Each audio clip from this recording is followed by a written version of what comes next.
మేము ముగ్గురం కూర్చొని ఇందాక గౌరవ ముఖ్యమంత్రి గారి సూచనల మేరకు ఇందాక సోదరులు మన లోకేష్ గారు చెప్పినట్టుగా 50 లక్షలు గ్రేషియాన్ని ప్రకటిస్తూ ఉన్నారు.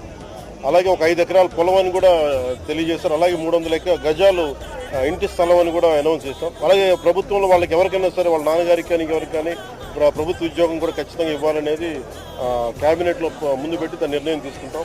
ఇవన్నీ కాకుండా నేను అదనంగా వ్యక్తిగతంగా నేను కూర్చోబెట్టి ట్రస్ట్ ద్వారా ఒక 25 లక్షల రూపాయలు వారి కుటుంబానికి నా వ్యక్తిగతంగా నేను సాయం చేస్తానని తెలియజేసుకుంటే ఇలాంటి పరిస్థితులు రాకూడదని కోరుకుంటాం. కానీ దురదృష్టవశాత్తు ఇలాంటివి జరిగినాయి. మనం అందరం ఇలాంటి పరిస్థితుల్లో భారతదేశ ప్రభుత్వానికి, ఆర్మీకి, నేవీకి, ఎయిర్ ఫోర్స్కి, ఎంటైర్ డిఫెన్స్ ఫోర్సెస్కి ఇది మనం అండగా ఉండాల్సిన సమయం. ప్రతి ఒక్కరూ చాలా ఎరుకుతోటి చాలా జాగ్రత్తగా ఉండాలి.